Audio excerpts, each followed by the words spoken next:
Another big-time recruit for the University of Georgia. And stop me if you've heard this before, some more disrespect in the national media for your Georgia Bulldogs next on the Locked On Bulldogs podcast.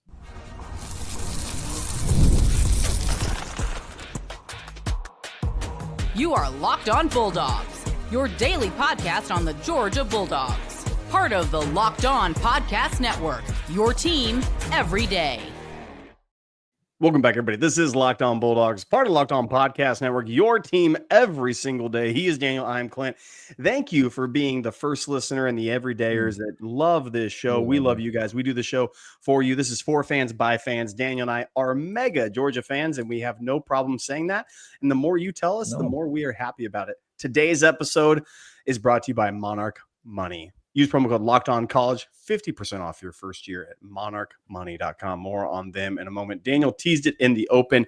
Let me go ahead and tell you, the first segment is going to be a massive recruit. Goes ahead and says, yes, Athens is where I'm coming. We're going to talk about that implication for 2026 and what it means. Then we're going to talk about more and more people hopping on the bandwagon that, yes, in fact, Kirby Smart has lost control. Georgia is no longer a powerhouse, and you should be looking elsewhere. Over. If you want talent, it's gone. Georgia is dead and gone. You might as well bury it. I mean, the body's has been long cold. It's been only 2 years since you've won a championship. So guess what? You're out of it. We're going to talk about that disrespect. Is it real? Is Georgia's disrespect warranted? Third segment, will Jared Curtis make the commitment to the Dogs today? When today. You hear it's Monday. Today. It is Monday. So, Daniel, let us start with big, massive recruiting news. Graham Houston, 6'5", 305 out of Buford, Georgia. Buford High School. Come on now, Daniel. Is that a? If you're good enough to start at Buford, you start at most SEC schools. But I'll just tell you that right now. Look, I'm just going to tell you of the places that wanted him to come be part of their program: Florida, Ole Miss, Arkansas, Florida State, Auburn. I mean, I could just keep going and going and going all the way down the entire SEC, Oregon, Penn State, South Carolina, A&M, UCLA, USC. It's all over the place. Graham Houston, a massive get on the recruiting trail for Kirby Smart in 2026. 6'5", 305 Buford High. Daniel, when you look at what Kirby Smart is doing on this recruiting trail, he said this year, and he said for a long time, getting back to the trenches. If you look at 2026 cycle, he's making good, Daniel, on that promise. He is saying, yes, 100% we're in on this. Already Seven Cloud, the defensive tackle, is committed from the 2026 class. Now you add an offensive tackle into the mix. By the way, this guy's currently listed as a 3-star on 24/7. Let me bet you my house that by the time this whole thing ends, he ain't going to be a 3-star anymore. Okay, I'm just telling you this information now. The recruiting services are behind. Clint read you the offers.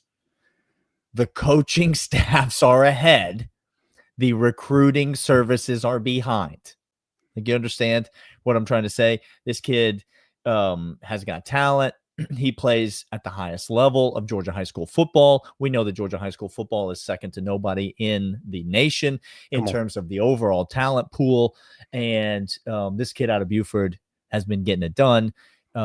Decides he wants to come to Georgia, decides he wants to commit to the G early, is going to be a foundational piece of this 2026 recruiting class that obviously is going to involve a quarterback, at least one quarterback, and potentially a lot more dominoes to fall. It's very early in this recruiting cycle, but I really like this pickup for Georgia. I think this is a solid piece. There's no way, there's no world, Clint, where you can have too many 6'5", 300-pound bodies. And Georgia has, of the 7 players committed right now, 2 of them are 6'5", 300. There's There's no world in which you can have too many of those type of guys. Georgia's already got 2 of them in the fold. I expect them to add more size and strength and physicality in the trenches moving forward in this recruiting cycle. It's a big pickup for Georgia, even though casuals are going to see it, Clint, and they're going to say 3 stars, blah, blah, blah. Don't be that guy. Don't be casual. Don't be casual. Yes, the cycle is just picking up. He's going to pick up that 4 star, if not that 5th star. And if you look at the rest of the recruiting cycle on who the tackles are in these classes and who's interested or who Georgia has offers out to, a couple more guys within Georgia, a couple guys in South Carolina. But honestly, the 6'5", 305 with the footwork that you look on his film, we said this with Juan Gaston, Daniel, when we saw a film of him, he was a one-time 3 star. He was a one-time, then climbed to 4, and now is at the top of the recruiting list when it comes to interior offensive linemen. Juan Gaston is a absolute man-eating body out there who is just going to throw people around. And we saw it on the film. You look at what Graham brings to this. He has very similar understanding of football. He has very similar skill set. He has very similar way to present himself. 6'5", 305 does not grow on trees. And like you said, if you're 6'5", 300 pounds in Georgia playing that system, you're good. You're golden. And so huge pickup for Georgia. This is going to start something. You talk about dominoes. Today we have another one later on this afternoon. Talk about dominoes falling. But these are the sorts of things that when other recruits look at, Jared Curtis, consensus 5-star, top list, when you see them putting absolute energy and effort into the trenches, into the offensive line, putting priority there, this is what players want.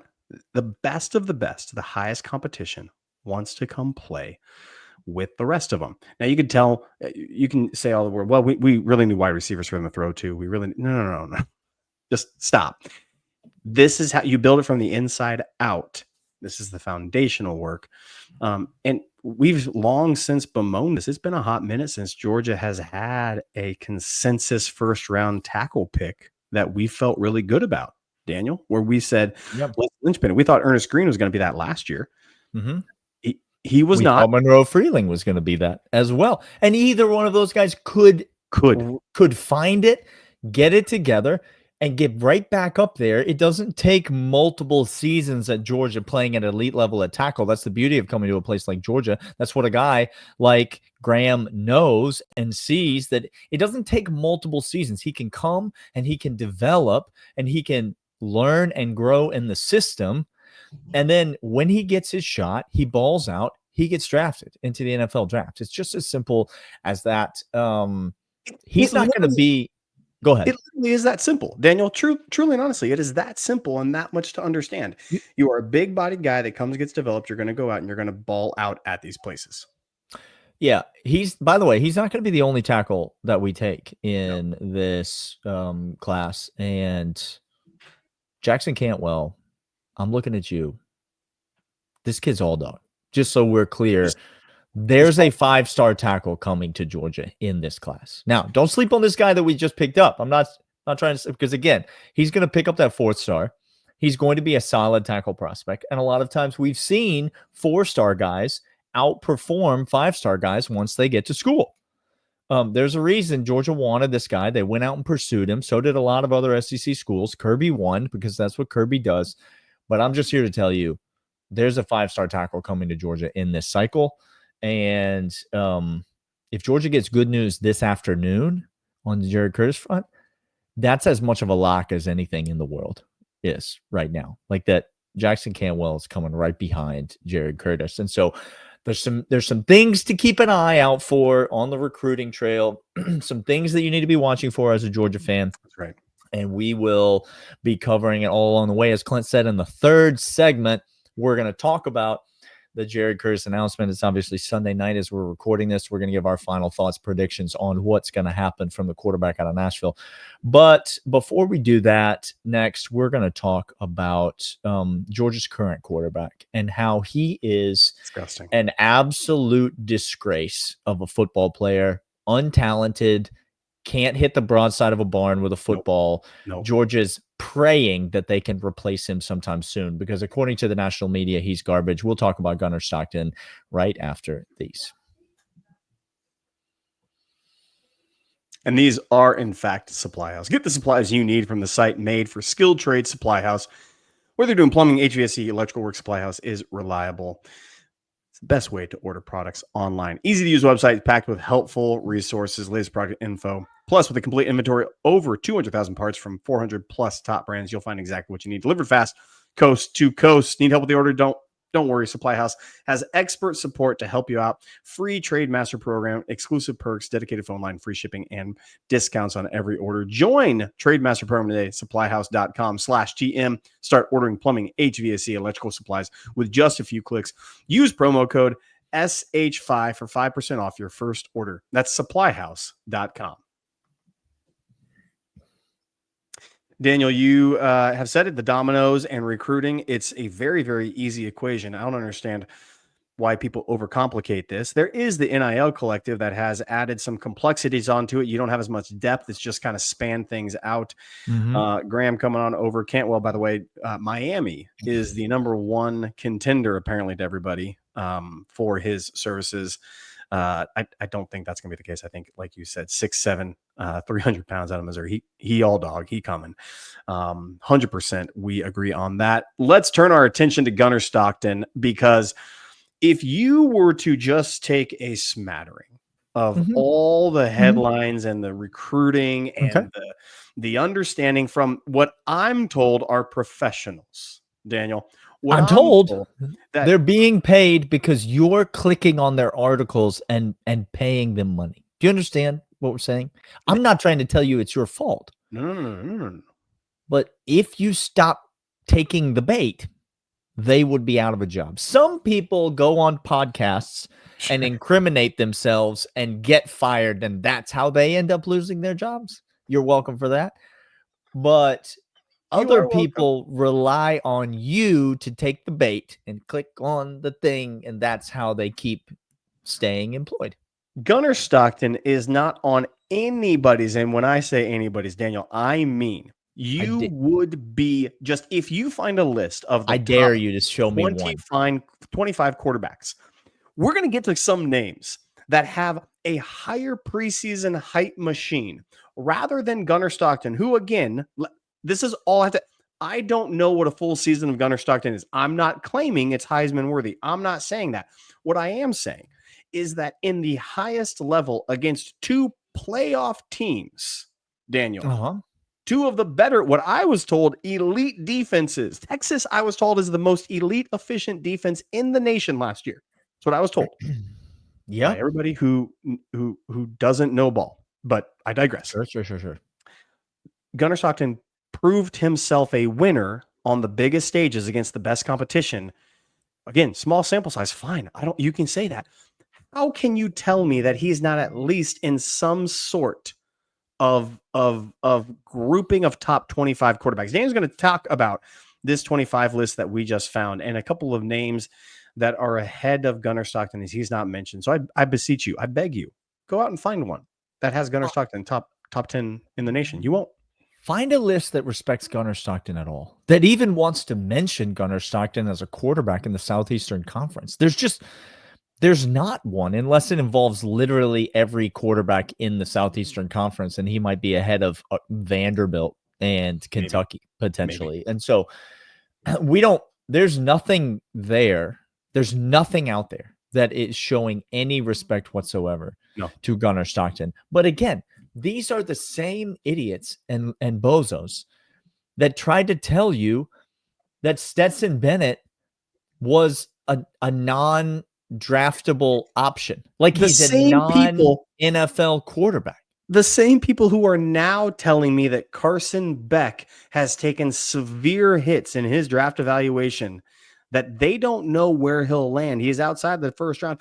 Those same people telling me that he's the most talented quarterback in the entire college football landscape last year. That's the hype machine. We've missed on some stuff. Okay. Again, sure. DeAndre Baker, we said was nowhere near a lockdown corner. That was one of our worst. Swings and misses. Okay. But you have the opportunity to correct yourself based on football evidence in front of you. Gunnar Stockton's nothing like Stetson Bennett. Nothing. But The similarity lies in that people take a glance at him and then they make all their determinations That's all about what he is and isn't and can and can't do. Correct. When we saw that Stetson Bennett is way more akin to a Baker Mayfield, by the way, who's the number 1 pick in the NFL draft, way more akin to a quarterback like that than he is a Carson Beck, who's a total loser, and has a great arm. That's what we're trying to say. So Daniel, read the list that you found, and notable names on that list that have better talent, better performance, and better future than Gunnar Stockton. I'm going to start at the top, and it's Arch Manning. You know that it's Arch Manning. This is a list from Pro Football Focus. It's the 10 quarterbacks that you should pay attention to for the 2026 NFL draft, of which Gunnar Stockton is eligible, by the way. And of course, Arch Manning is at the top of this list. We've talked about it before. I'm not going to get into it again.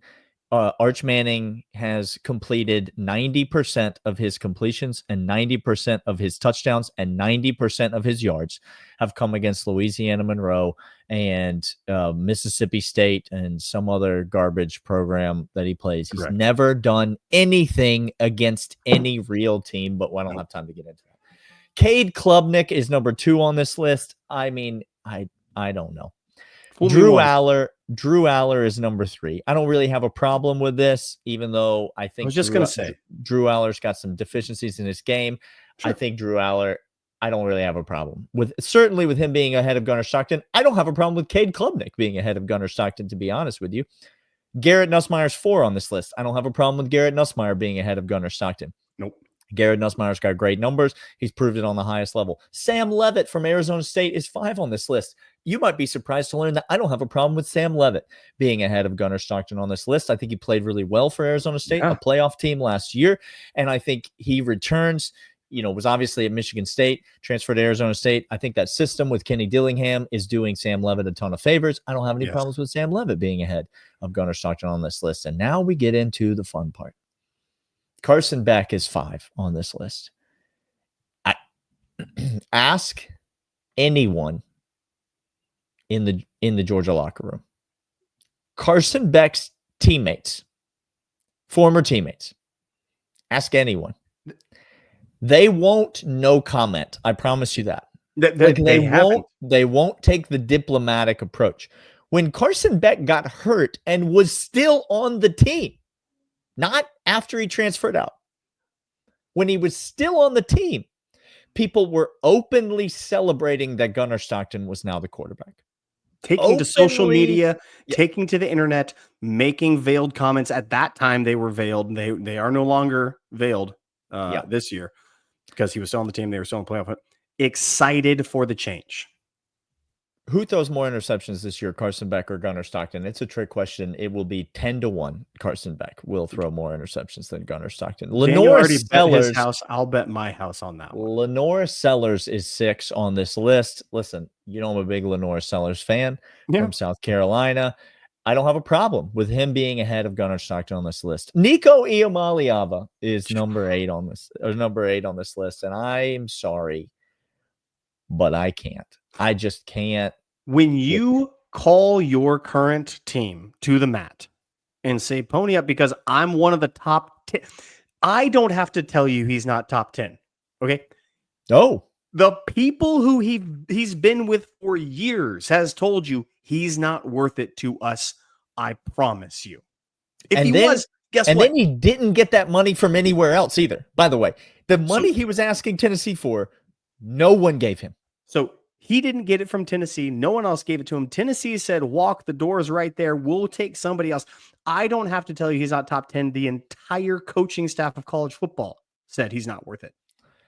Yeah. Also, I watched the games. I watched him play quarterback. What was Taylon Green from Arkansas, Clint?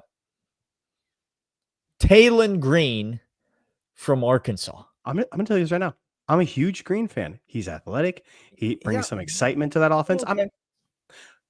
Is he a better quarterback than Gunnar Stockton? No. No.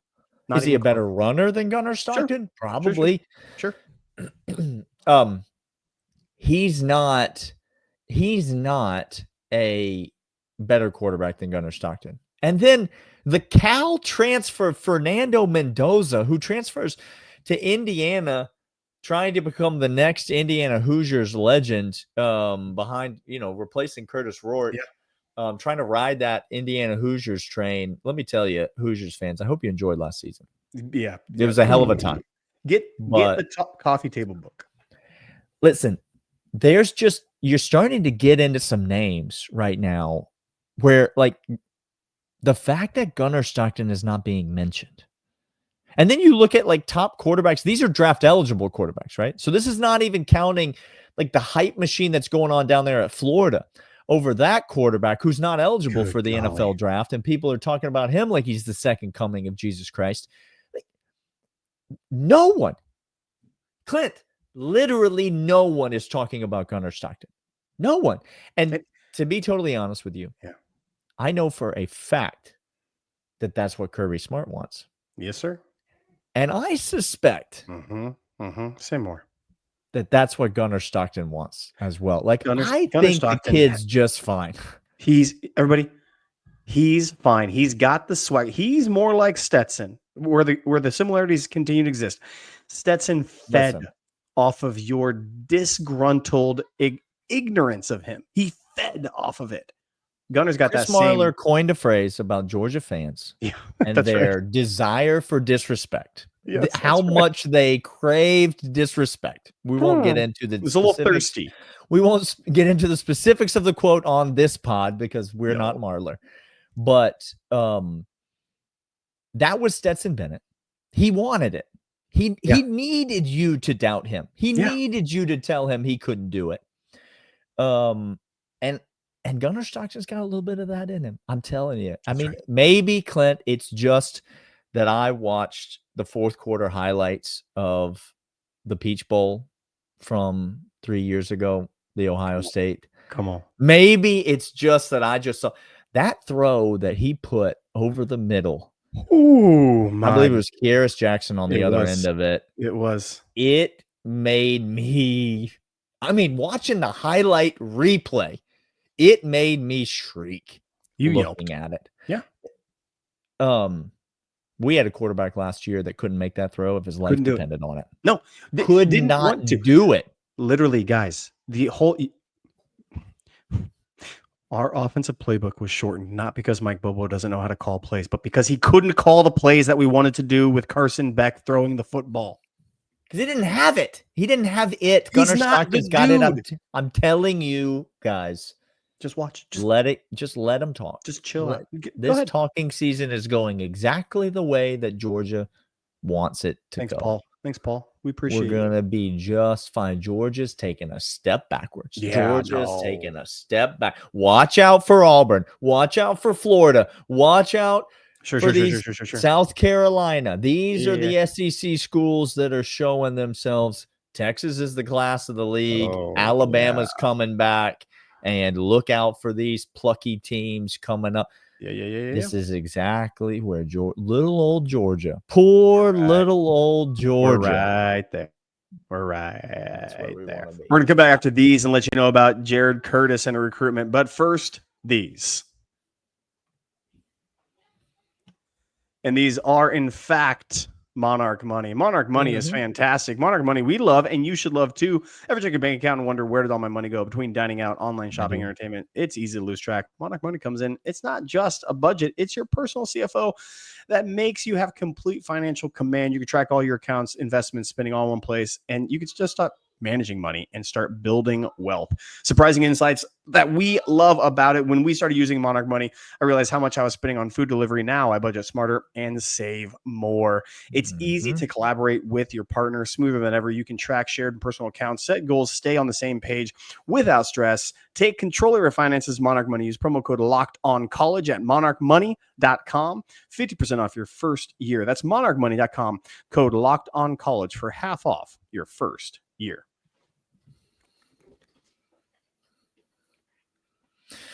All right, we are back, and listen, there's a chance we recognize this is kind of the difficulty of a medium such as this, that there's a chance that by the time that you are watching this or listening to it, you will be already informed of the news of what Jared Curtis's decision is. But we know there's a lot of first listeners out there. There's a lot of 199ers out there that are listening to this first thing in the morning. And so we want to just take this opportunity to give our final thoughts. And who knows, maybe he doesn't even commit tomorrow. I'm not sure if you know this, Clint, but sometimes high school seniors can be a bit fickle. Like they might not always follow through on the things that they say that they're going to. So who knows what's happened and what's going to happen in this recruitment process. But Jared Curtis, obviously due to announce his decision on the day that we released this podcast on Monday. And so let's give some thoughts, Clint. I will open. It's a 2-horse race, obviously, between Georgia and Oregon. That's been known for quite some time. The decision's been postponed. There's been visits that have been made. Jared Curtis, in my mind, the number 1 quarterback in this class. Some services have him number 1. Some services have him number 2. But he is, by all accounts, one of the top quarterbacks in this class. From Nashville. I'll be honest with you, Clint. I've not felt good about Jared Curtis the entire time. His entire recruitment. We don't talk about recruiting a ton because we're not insiders or gurus. That's not who we're trying to be, because all those guys are frauds anyway. But I've never had a great feeling about Jared Curtis the entire time. Okay. And now here on the eve of his commitment, I'll just go ahead and tell you, nothing has changed. I still don't have a good feeling about Jared Curtis. I think I wouldn't call myself a strong Oregon lean here that we lose out on him. I wouldn't say I feel strongly about that, but I am going to say that that is definitely my lean at this point. I think it would be a big pickup for Georgia. I do think there are other options out there. One in particular, if we do miss on Jared Curtis and he does go to Oregon. But my lean is that the Dogs probably miss tomorrow. Yeah. Early on, I made a call. This was about 2 months ago. I felt very good about Curtis choosing Georgia at this stage of the game. My tone has changed over the last 2 months. And this is what's weird about NIL and the fickleness of 18-year-old kids and what they do. A couple rules again. Don't get mad at the kid. He's pursuing his dream of playing college sports and an NFL career. Let's It'll be great. Skip that part. Let's skip great. the part Thank you. where you act like a petty child and you yell at a child. Let's do that. Let's skip that. Secondly, stop reading the tea leaves of, yes, his car is painted red. Yes, this. I don't know, nor should you. Here's what he's going to do. He's going to decide based upon what sets him up. Also, stop saying that because he drives a fast car, you don't want him to come to Georgia. You do want, with all that, you want Jared Curtis at UGA. Like, of course you do. You want him because he's the best quarterback in the cycle. I don't care what Tennessee says. I don't care what other schools say. Tennessee, the adults are talking about quarterbacks now. You just took a transfer from UCLA to save your program. So okay, the adults are speaking now. Let's not chill. You want Jared Curtis. I think he has the best pure arm of this entire class. I really, really do. I think others are more talented. I think USC might be getting a dude that's going to be fantastic as well. So we'll see how that plays out. But I think you want him here. He does choose Oregon ultimately at the end. We do have Bo Bentley that many people are saying we have shifted and gone all in on. I don't know if that's true that we've shifted and we've gone all in. This is what Kirby has done the entirety of the process. Mm-hmm. He's keeping his options open everywhere. So let me just, for the sake of clarity, because Daniel and I are calling our shot, we could be dead wrong if we come out tomorrow with this news on Tuesday and we're like, hey, guess what? We were dead wrong. Jared Curtis, here's all the excitement. We're going to have a whole special. If not, let me just tell you this. Bo Bentley is a dude. I said he has more talent on his he has more Stetson than anything else, except Stetson had that laser arm. So don't hear me saying that and say, oh, he's like the greatest college football quarterback ever, which Stetson was. What I'm saying is he's got a little bit more mobility, a little bit more wiggle in his hips, Bo does, than Jared Curtis. But for my money, if I had to choose between one of the two, it's Jared. But the good news is I don't have to choose. They're going to. Kirby's going to do his job. and